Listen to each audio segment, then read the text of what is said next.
Good morning. Welcome back to the Mountain Morning Show. I unfortunately wasn't here for the last Olympic round here in Utah in 2002. Those Winter Games are in the memories of everyone, pretty much everyone. All of my friends that I talk to talk about how amazing it was to experience those games right in their backyard. And hopefully in 2026, 2030, we can make that happen again. I have Austin Schofield here to talk about how that whole process may turn out. Austin, thanks for coming back on. How are you doing?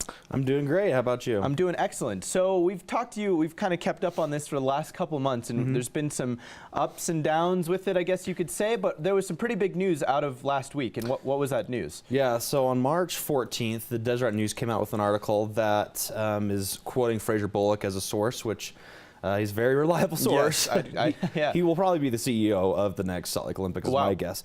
So apparently the U.S. Olympic Committee, informed the International Olympic Committee that there are 3 U.S. cities interested in a future Winter Olympics, Salt Lake, Denver, and Reno, which basically makes it so that those 3 cities can be part of the 2026 process.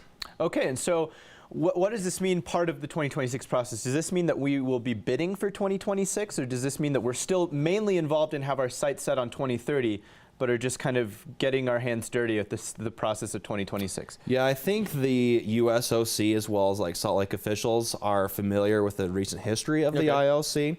They awarded the LA Games and the Paris Games at the same time, and so they think that that's a possibility that they may award 2026 and 2030 at the same time. Okay. And so they're technically bidding for 2026, like technically, but they really have their sights set on 2030. Very nice. So is this a proposed logo for the 2030, if that was a possibility? That is the campaign, my campaign's Your campaign logo. Okay. Yes, and so it's not the official logo of the committee or anything like that. But if 2026 process does end up happening and they get more and more involved and things like that, they'll probably have a logo, a website, all those sorts of things. Start looking to making it a little bit more official, right? To start planning for all these things. So what say we do, it starts looking a little bit positive. What does Salt Lake or Utah need to start thinking about in terms of infrastructure, or do we at all? Do we need to update, or are we okay with everything that we have? Yeah, most of our infrastructure is really in place, and that's one of the big advantages Salt Lake has to the other American cities and pretty much every other city worldwide.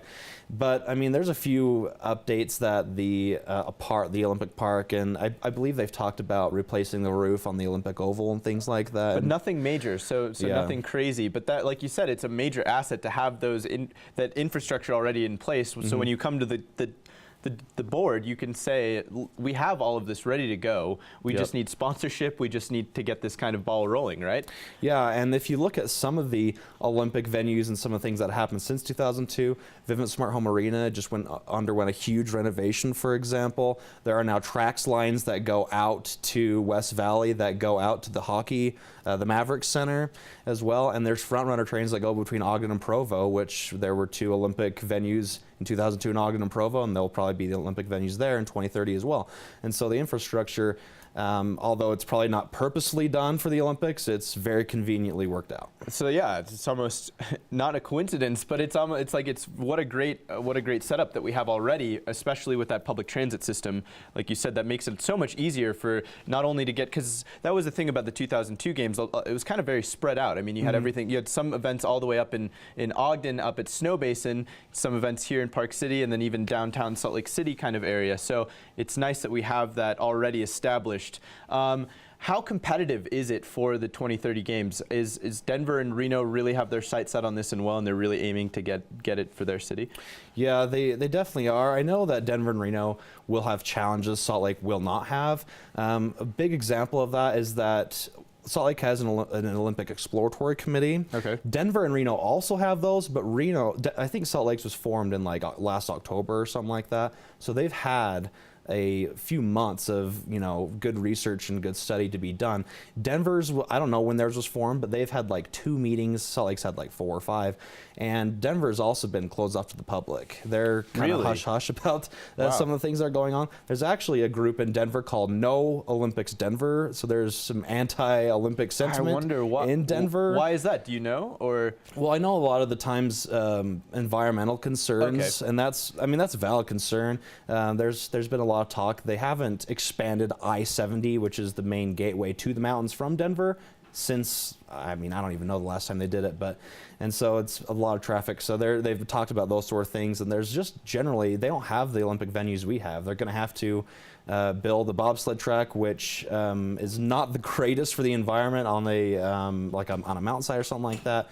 And I don't know where they'd build a ski jump and things like that. So that's kind of where we come into play in terms of our little bit of an advantage. It seems like that we have all of that established already. Two, we have the experience. We have the leadership in place to kind of handle this as well. And then four, we have the population that really, really, really wants this as well. Like last Olympics, I think it was something like 20,000 volunteers came out of the woodworks and was kind of just like, we want to help. We're super passionate about this. I know that everyone here in the state is still feeling that way and wants the Olympics to come back. So that's great. Anything that we should be looking forward to in the next coming months, weeks, keep our eyes and ears open for? Yeah, well, it's really tough to say, to be honest. I know the Olympic process is really fluid and unpredictable. I think this is a great example of that.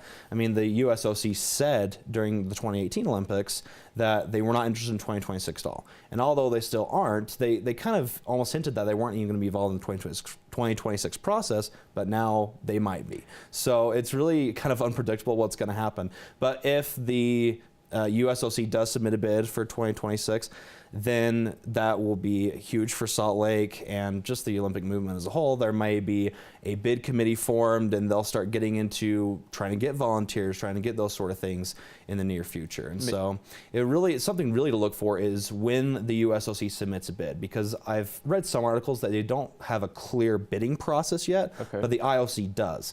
So there's some little kind of changes going on with the bidding process and things like that. So that's something to look forward to. Excellent. Where can people go? What's your Facebook page where people can go to keep up with all this breaking news as it's happening? Yeah, well, we've rebranded to SLC 2030. I mean, that's what the committee as well as the U.S. Olympic Committee are going for. And so at SLC 2030 on Facebook, Twitter, and Instagram. Perfect. Austin, thank you so much. I appreciate it for filling us in and everything that's happening. As you said, it can be very fluid, up and down. Things changes as the weeks go on. Be sure and check out Austin's Facebook page. SLC 2030 is on Instagram and Twitter as well. All the breaking news and everything that's happening coming out of the U.S. Olympic bid, specifically here in Salt Lake City for 2030. We'll be right back here on the Mountain Morning Show as we continue this hour and this day. We'll be right back.